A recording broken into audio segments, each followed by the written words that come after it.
This is PAX 164A, Theory and Practice of Nonviolence. So if any of you were here for Chem 8 or something like that, this is your chance to slip out. Okay, you've lost your chance. Years ago I was starting this course once, and I could close the door please, and I said something which caused a couple of people to get very offended and stalk out. So as you know, we have a long wait list for this class, so I'm going to say it again. And what I want to say is that given what's going on in the world today, this might very well be the most important subject that we could possibly be studying. And there, I said it and I'm glad.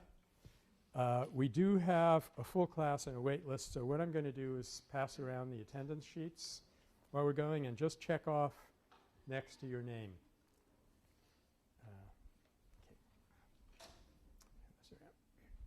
And I'll try to figure something out by the second week as to getting people in the class. As you probably are aware by now, the course is being webcast. And that should not impact your life terribly much. What it will mean is, well, if you didn't want your parents to know you were in Berkeley, it might be a bit of a problem. But all it will mean really is that I'm dressed up a little bit nicer than I usually as in my unself-conscious way. And if I remember, I will repeat back the questions that you asked me, which is not a bad thing. You know, within the area known as nonviolent communication, there's a practice known as compassionate listening, and that's how it works. Somebody says, oh, I think you're a blah, blah. And you say, I see you think I'm a blah, blah. Very good. And you go on from there. So we'll actually be being nonviolent. And while we're on that subject, this has been a very good opening semester for me. I've already, I mean, semester's only 6 hours old, and for me, and I've already had an opportunity to practice Satyagraha at a minor level, which I'll be telling you about in a little while. What I'd like to do this year, we are going to get into the nuts and bolts and who's in the class, who isn't, and what the reading list is like and so forth, and all of the usual announcements. But I think I'd like to start off with a couple of very simple stories that will kind of give us a framework for what we're looking at when we go to study nonviolence as I understand it. One technical thing I'll do before we start that, I have some copies of the syllabus here. I don't have enough for everybody because A, the copy machine isn't working in my department, and B, it would be ecologically incorrect to make 80 copies of this when most of you have known for years that you want to study nonviolence more than anything, and you're in it for the semester and you bought the reader, and the syllabus is in the reader. The reader, incidentally, will say on it PAX 164B. A, B, very difficult to work that out. But it's actually PAX 164A. Okay?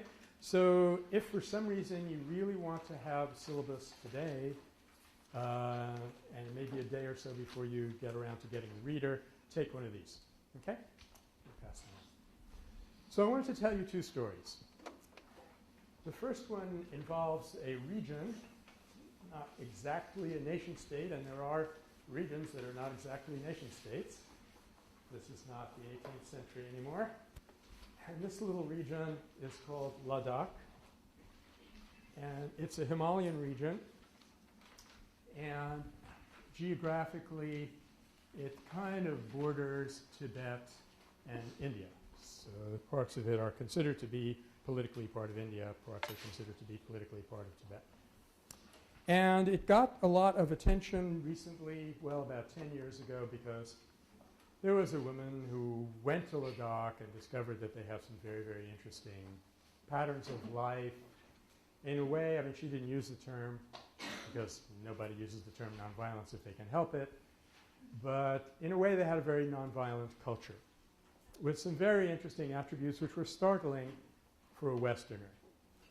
Now, I should say that Ladakh was not a subsistence economy. They were a little bit above subsistence. They had very beautiful art, artifacts. It's a Buddhist country, so that's probably the reason that Helena Norbert Lodge went there to study them. So these people aren't starving, but they're living up in the higher slopes of the Himalayas, and it's, you know, it's not exactly like Cabo San Lucas there. And food is an important item. And she discovered that, for example, if one family has had a bag of rice stolen, this happened while she was there, and this is serious. This is a major part of their this is a staple. And so she expected these people to make some moves to get their rice back. And they didn't. So she went to them and said, well, I guess you have no way of knowing who stole the rice. And she said, of course we know who stole the rice. It's a small village. We know everything that goes on. So she said, well, what are you going to do about it? And they said, what? Do something about it? We don't do things about stuff here. And she probed a little further and began to realize that to these people, community is of paramount importance. And if you take off after somebody and say, hey, you know, you stole my bag of rice, yeah, you get some rice back, but you lose a relationship. And when you're living in a small group like that, the relationship in the long run is more important than the rice. So our concept of justice is not operating here.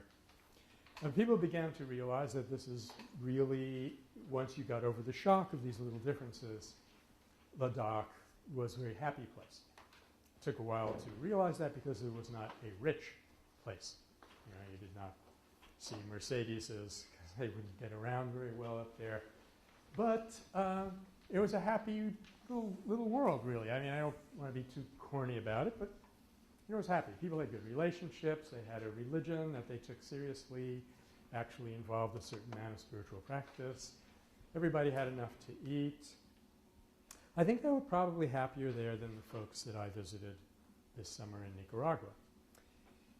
But then, because of the interest taken in Ladakh by outsiders, and especially Westerners, there's this idea, oh, they're such good people, we must help them develop.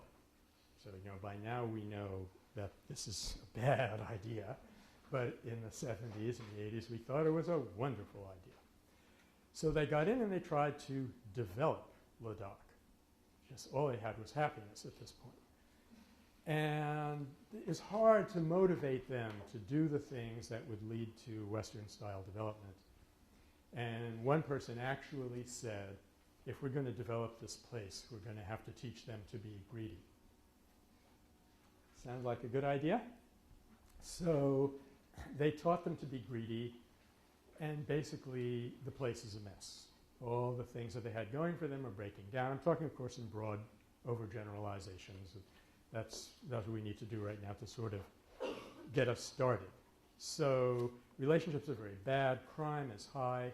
Young people don't have any purpose to live for. They don't have seminars and meaning of life. So they're kind of at a loss. And all of the parameters of failure of a modern society are now coming up very fast in Ladakh. Health stuff, poverty stuff, alienation of every kind. So what happened here? Well, although I am a professor and my job description states that I am supposed to take simple ideas and make them complex enough so that intellectuals can understand them, that's what professors do. Every now and then I step out of my role and I ask myself, is there a simple model by which we can understand what went wrong here? Now let me read you a quote from the New Internationalist. Is this from the New Internationalist? No, it's from Amnesty International.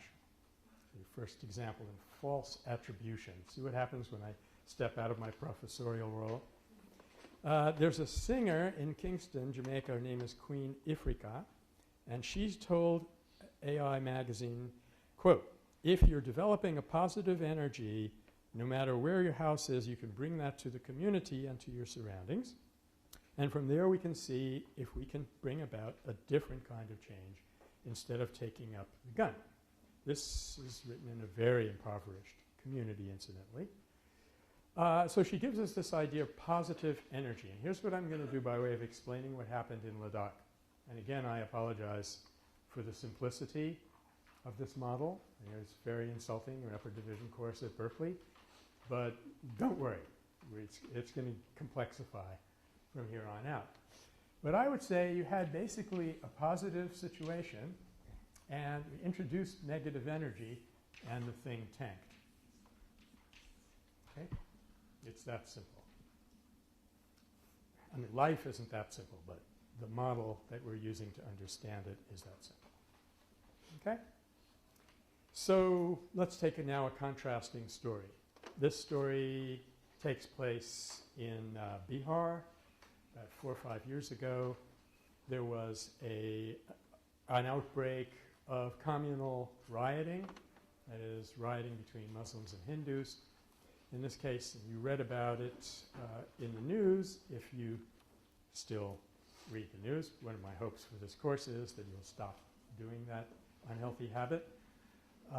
Anyway, if you read about it in the commercial mass media, you read that this was, neighbors who had seething with violence for a long time. They'd risen up against one another. It was terrible. But I heard a talk from a woman who works with a peace organization, nonviolence organization in the north of India. She's from Gujarat, which is Gandhi's home state. Her name was Nirmala Deshpande. And she came from this area where they had rushed to see what they could do. And she told us 2 things. She said, first of all, do not believe what you're reading in the papers. I said, hey, no problem. I haven't done that since I was 18. Secondly, she said, let me tell you what actually went on in those villages, which you will never hear in the mass media. First of all, this was not neighbors. These were mobs who were instigated to do this by the central government. The GOI, Government of India these days, has been in the control of a party which is a very secular, sectarian, pro-troublemaking. I know it sounds like I'm describing another country, but this is true in India also. And they actually instigated these mobs and furnished them with these high-pressure gas canisters and stuff to do this mayhem. So these are basically, quote, Hindu, unquote, mobs. They come sweeping into these little villages, they're agricultural villages. And because they're agricultural villages, most of the men are out in the fields when these ruffians arrive. And so it's just the women and some of the Muslim men, because Muslims tend to be artisans rather than farmers. And immediately, without any preparation, without discussing it ahead of time, they had no idea this was going to happen. Immediately, they took their Muslim neighbors into their home to hide them. Okay? Well, hide is a euphemism because most of these houses are a single room. So the Muslim man comes into the house and the woman of the house shoos him under the puja table, under the altar. So immediately you have this wonderful situation where you have a statue of Ganesha, or, I don't know, Krishna or something like that, and these Muslims are cowering underneath it. Okay, now here's where we get to the point of our story for our purposes. Home after home, the same procedure was repeated. The mob would come up to the door, the woman would be standing there in the doorway, and the mobs would say, we think you're hiding a Muslim in there. And immediately the woman of the house would say, yes, I am. And it would be a moment of shock, and they would say, well, we want him out of there. And the woman would say, first kill me, then you may enter. And the mob would turn around and go. So they saved hundreds and hundreds of lives by doing this. And again, this was people who, if you stopped them on the street corner and said, what is nonviolence? How do you do it? They probably would not have been able to articulate anything. But I'm going to say, in my simple-minded mode here, that you had a very negative situation, very negative. I'm saying it's Bihar, it might have been Gujarat, but that's not material for us. And these women introduced positive energy into a negative situation, and the thing was drastically improved. So it was improved in so many ways. I mean, you can just imagine what the relationship is like in those villages between the Hindus and Muslims now that these Hindu wives have risked their lives to save those men. You can imagine the beneficial impact that it had on those mobs who were being told, you know, these people are going to welcome you as liberators. Oh, no, I'm sorry. That's the wrong conflict. I got confused there for a minute. I was going to say these Hindus are going to welcome you in. They've been, you know, meaning to get rid of their Muslim neighbors. And they go in there believing that violence is invincible. They have much more power than the women have. The women are unarmed. They have all these gas canisters. They're enraged. So they go in there fully expecting to commit murder and get away with it. They have this complete shock of a type of resistance that they did not expect. And they go away thinking. So for everyone in the situation, obviously the Muslim men who got saved, but everyone involved, the women who have a new sense of their own power, the mobs who have a different sense of what violence can and cannot achieve, situation of communal rioting in general, because these things, as we know, have a tendency to spread. Bad things spread, become worse. Good things spread, become better. So for everyone, there's a huge improvement in the situation. And you look at this model and you look at the world around you and you're tempted to say to the world, what part of this don't you understand? I mean, it's so incredibly simple. If you introduce positive energy into a situation, it gets better. If you introduce negative energy, it gets worse. It's that simple. Don't tell your parents this is what you learned in PAX 164A, because I think it's not sophisticated enough. But we're going to fix that in a little while. But really, it's that simple, and how people cannot get it, it's frustrating and amazing. But if you take that question seriously, what part of this don't you understand, it does have a serious answer, and that is people, generally speaking, do not understand that there is such a thing as positive energy and there is such a thing as negative energy. As a result of that failure, they keep on trying to fix problems with negative energy, thus making them worse. That's happening in every sector of our society today. And this brings me to my little Satyagraha this morning. I'm very proud of this.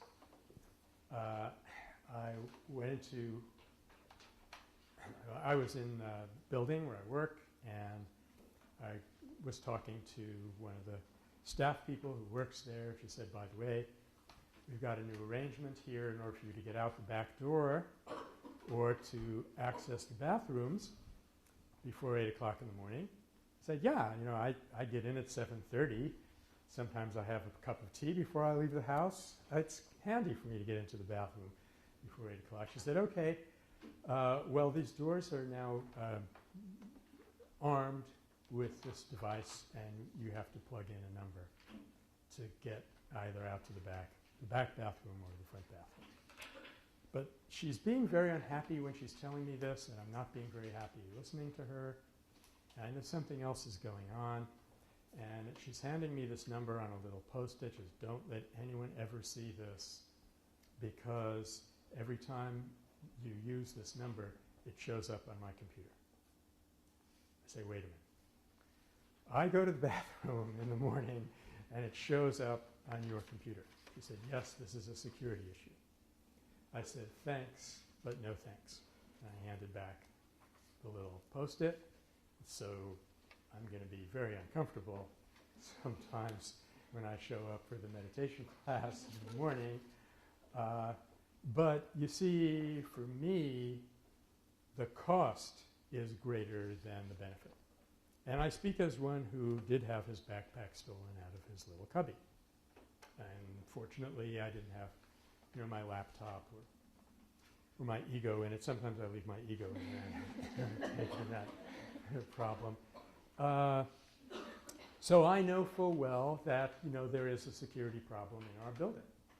And it's not that I have transcended fear or concerns of that kind. In fact, to tell you a little story on myself, because I'll be telling you many stories later in which I play a rather heroic role. So I think to balance that, I'll tell you this story. I went in one morning, as usual, 7:30, looking around for the door to the bathroom, and I pulled out my mail, and there was a notice saying that from now on there's a new security arrangement. I said, oh God, now what? I said, don't trust anybody. Anyone is to be regarded as suspicious if they are, for example, a student or things like this. I'm slightly exaggerating. And if there's an object that you don't recognize, report it immediately to Homeland Security and stuff like that. I said, the hell with this. I'm not going to do that. This is not how I live. And I crumpled up the piece of paper and threw it away. And then I went to my cubby and I walked in, and there was a black satchel in the middle of the floor. And immediately, before I knew what I was doing, I said, call the police! Homeland Security 911, get the bomb squad in here. And of course, it was a laptop that the tech people had left in there while they were fixing my computer that's in there. So what am I saying? I'm not saying that I'm an unusual person with regard to courage or anything else. But for me, I always hear ringing in my ears what the Buddha said, that there is no fire-like desire, there is no rage-like anger, there is no relationship better than trust. And if you go around degrading the trust in human relationships, you're paying a price which is higher than the price of losing your backpack, losing your laptop occasionally. Sort of an honorary Ladakhi in this regard. So the point I'm making is that because we never think in these terms, is this positive or negative in its impact on human relationships, we solve every problem but with negative energy, and that puts the word solve in quotes, and it never gets any better. In fact, it gets consistently worse. So we're going to fix all of that in this semester, which is why I told you this could be an important course. And basically, if you wanted to define what we're studying the nature of positive energy, how to develop it, and how to implement it in the social field. Okay? You might almost take that as my definition of nonviolence for right now. Okay? I'm famous for my definitions of nonviolence. They have about a 14-day half-life. I'll be bringing in some other ones. But for now, this is what we'll be looking at. How did those women do what they did? How did it affect them? How did it work in the situation? And finally, how could we capture that energy and make institutions out of it so that our whole world works on positive energy instead of working on about 10% positive energy and 90% negative energy. Okay? So that's the agenda. And I guess I'll pause for a minute and see if you have any questions about what nonviolence is or about these stories, the point I was trying to make with them, and then we can talk about how the course is going to work, where to get the books and good stuff like that. Anyone have any questions?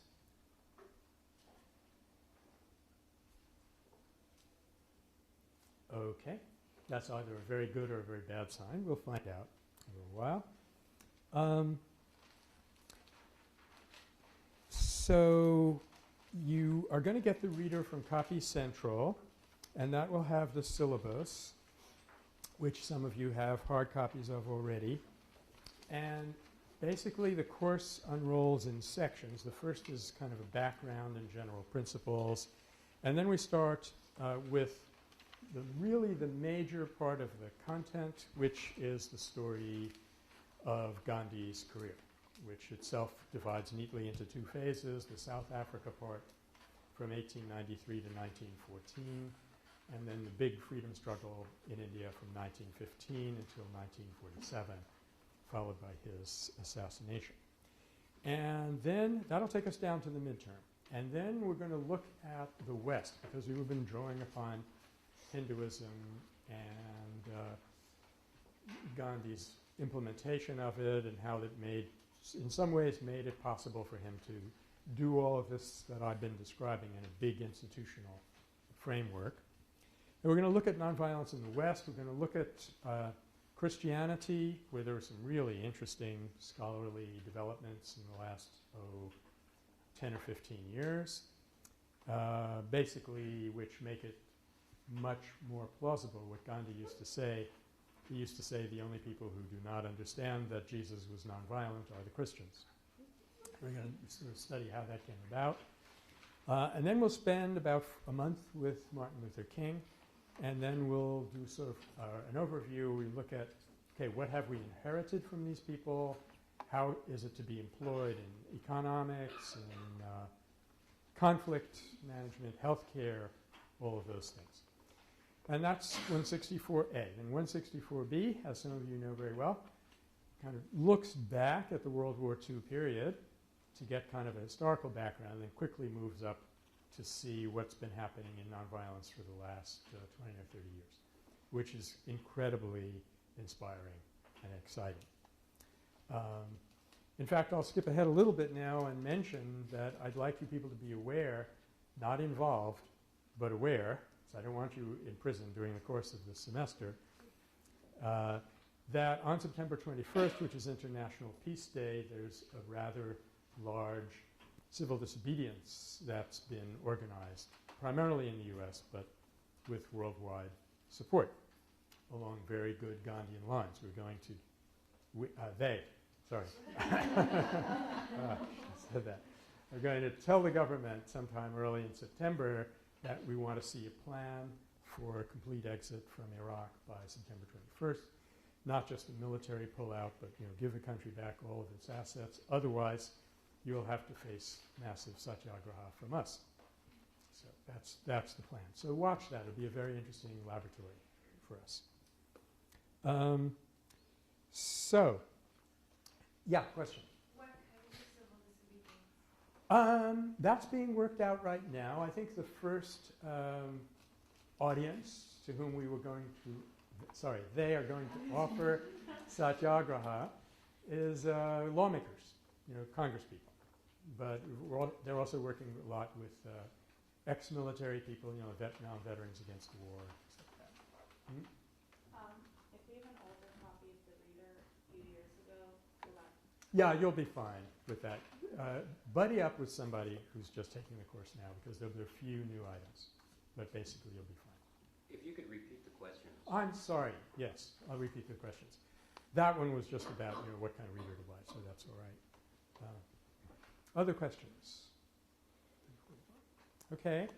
So now in the readings, first let's deal with the basic historical information about Gandhi. You're going to have a wonderful book called Gandhi the Man, which has quotes and photos, and it is very much a kind of inspirational piece that gives you, I think, the deepest sense of who Gandhi was spiritually, without which you can't understand anything else in his career and his impact. But it doesn't step you through the history in a historical way. And I think it's necessary for us to do that. So over the years, I discovered there's an excellent biography of Gandhi by an Indian scholar named B.R. Nanda, Balaram K. Nanda, and it existed in a abridged edition. It was perfect for this course. So here you have the best biography of the most important figure in modern times. What do you think happened? You guessed it. It went out of print. So I can't get the abridged edition, so for a couple of years I was using the full edition, which costs a little more, but it's good to have it. And I gave people the chapters that they would have to read. Then that went out of print, which I discovered a couple of weeks ago. So we have two options. We can fall back on a rather good biography by Louis Fisher, which I've ordered and which you have in the bookstore, and which you can just read along the necessary chapters for the necessary parts of the history that we're doing. Early South Africa, climax of South Africa, return to India, and so forth. But I actually think that the Nanda book is better. Nanda was actually an Indian after all, and he was involved in the freedom struggle. And so he had a better sense of how certain things were working. And what we've done is we've gone and Xeroxed that book, the abridged edition, and it is available at Copy Central as a reader. It costs $17, $16.96, but who's counting? And I personally don't care which way you want to go. You get either one of those biographies. Okay? There's one book which I am not giving you regular assignments from, but I'd like you to just be reading at your own pace and basically finish it in the course of the semester. That's my book. Blush. That's it. The Search for a Nonviolent Future. Basically, that book came out of this course, so it will be a very good way for you to follow along with the course. The reader, I don't use the reader the way some instructors do. That is, I don't come in and say, now let's look at section 2B and let's talk about it. I will do that intermittently, but mostly I'm leaving it up to you to follow the third column of the syllabus and just keep up with the readings. Okay? So they're sort of backgrounders. Every now and then, because this conversation in this course will shape itself in one way or another, I'll suddenly see, oh, I see where we're going. We need to have a look at this particular article. I'll come in and I'll say, I hope you have your readers today, which is unfair because I had no idea until a few hours ago that I was going to look at this particular article. So if you don't, that's okay also. So I hope that's all right, because sometimes people expect that we're going to go step through the reader systematically in the course of the talk, and I don't usually do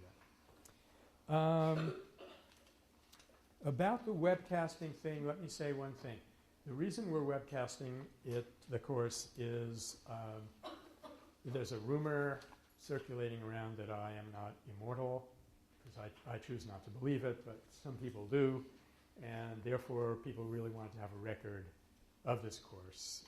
For people who, terribly unfortunate people who perhaps couldn't even come to Berkeley, like maybe they're studying at Stanford or something like that.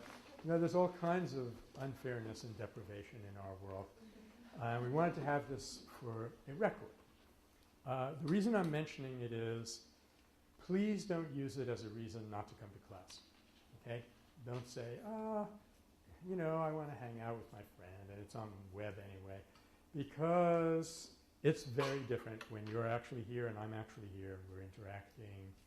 It's a different experience qualitatively than, opening up your laptop and downloading that particular lecture. If you don't believe that, you really are going to have a hard time understanding nonviolence. Okay, now this course has an unofficial lab. It's called PAX 84. It's a meditation class. Yeah, question? I think it's actually PAX 94. You're right. Thanks. By the way, this is a very good thing to do.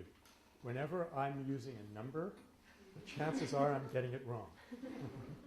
So do stick your hand up. Yeah, it's PAX 94. 84 is the sophomore seminar. It's a meditation class. It's never overcrowded for two reasons. Because, meditation is not all that popular. And B, this class meets at 8 a.m. So it's Tuesday. There we go right there. I just lost 2/3 of our audience. So, but if you can get there and develop a meditation practice in some subtle ways, which I would find it a little bit hard to define, you'll find it a lot easier to grok some of the basic ideas about how nonviolence works. I actually, because I'm a troublemaker, Satyagrahi from way back, I actually wanted to get that course called 164L for a lab. I said, then maybe I could get a National Institute of Science grant or something like that, and solve the whole department's problem, be a hero. I dream on and on. But the Committee on Courses wouldn't let me do that. As some of you know, they said in order for a course to have an L afterwards, it has to be a wet lab. That is, you have to actually deal with chemicals that come in and show them. See, sulfuric acid, see? I said Kundalini won't be enough, but no, apparently it was not. So I'm mentioning that because the course is open, still has a few seats, and a few people want to take it, you know, like if you have insomnia and you're wondering what to do at 8 a.m., come on around to 101 Wheeler. You will find it helpful. You don't have to sign up if you want the UNO credit. You know, all this in heaven too. You can do that. The nature of this class and of you people is such that very soon, every time I come in here, 6 or 7 of you are going to rush up to the desk and say, can I make an announcement? You know, we're about to stop a whaling ship or hug a tree or you know, log ourselves together in some office in downtown Oakland, and we need some help. So for a couple of reasons, I have made it a policy not to take up class time with those announcements. One of those reasons is that occasionally we have had some military people in this class. In fact, I like to have them here. And at some point in the semester, I may actually trade lectures with the head of Air Force military affairs here on campus. I got to meet the original guy who was in that position because he was on my van. You know, we're commuting together. And he made the mistake one day. We were hanging around waiting for the van. He said, so what do you teach? I could have said a number of different things, but of course I brightened up and I said, nonviolence. And to his credit, he immediately said, I want to come and talk to your class. So he did. He came and talked to the class, and then afterwards, in good American red-blooded competitive style, I said, Randy, how about a rematch? How about I come and talk to your class? He hadn't counted on that. And it was really a fascinating experience for me, and I am in favor of reaching out and getting beyond our community and talking to people. So that person may be here. For all I know, some of you are in the military affairs program. And I don't want people who don't share our viewpoint to feel uncomfortable. So partly for that reason, and partly because it can really eat up all of our class time.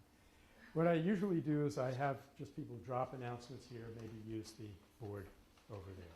Unless it's an event that I really like or that I'm involved in. So let's see, I just have a couple of things to go over, and then I think we're going to stop and see if you have any questions and see how much time we have, and maybe get into a little bit more into the subject.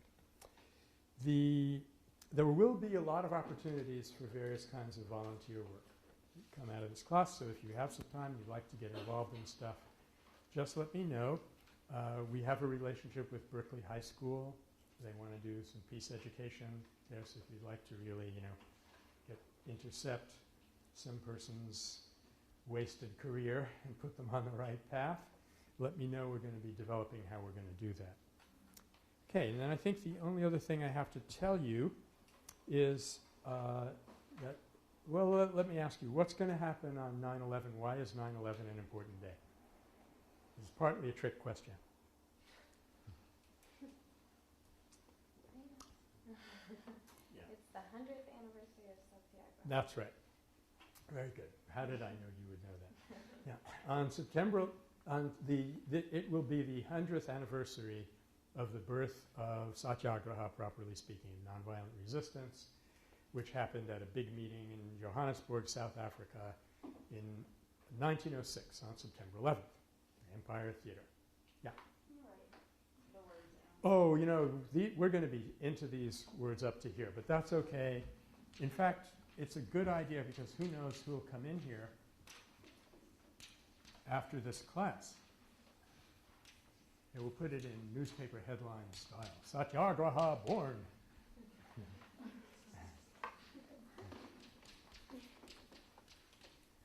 1906, Empire Theater, they call it Joburg over there, Johannesburg, South Africa. Theater burned down the next morning, which the Hindus thought was a very good sign. And in fact, 8 years later, they had achieved their goals. So this is, yes, it's the 5th anniversary of that horrible stuff, But it's also the 100th anniversary, the centenary of the birth of Satyagraha. And people all over the world are using the 9/11 hook, or they call, I forget the technical term that media people use for this, to raise consciousness about nonviolence. And to do my own little part, I wrote this little book called Hope or Terror, which is very attractive for reasons that some of you know, and is basically flying out the door. We have only a few copies left. And what we're doing is we're using it as a premium if people want to give donations to my nonprofit. So I'm going to make these available to you. I have an envelope here. Basically, if you want to give that nonprofit of mine $5, you can take a copy of the book. I have more of them in my office. And what this book does, as someone told me recently, it basically crash courses Satyagraha. I'm not saying that this will be a tremendously helpful text for you for this course. If it were, I would require it. We'd all be rich by now. But it could be a help because it'll give you in 40 pages, right? Yeah. And 40 pages, it'll give you an overview of how Satyagraha works, what makes it have its effect, how to do it, what to watch out for. And, you know, for a half hour or so read, it'll kind of orient you and get you started in this. It can also be handy, I think, in case you have a roommate, because what always happens in this course is people go home to their living arrangement and they start talking very enthusiastically about nonviolence, and then these questions come up, which I know all too well, and people want to be able to say, here, look, read this. By the way, it's $5. So I'm just leaving it here. Go ahead and take one and put in some money in the envelope if you'd be so kind. If you don't have $5 on you, meaning that you're a Berkeley student, and don't give me a check, but bring in the cash next time. It's okay. It's on the honor system, as you know. That's how I operate. Well, okay, I think I've gotten through all my announcements. So is there anything technically? Oh, there's one thing I didn't mention. Yeah. How are you going to get a grade? What's it going to be based on? Well, the work, quote, quote, quote, quote, for the course is a midterm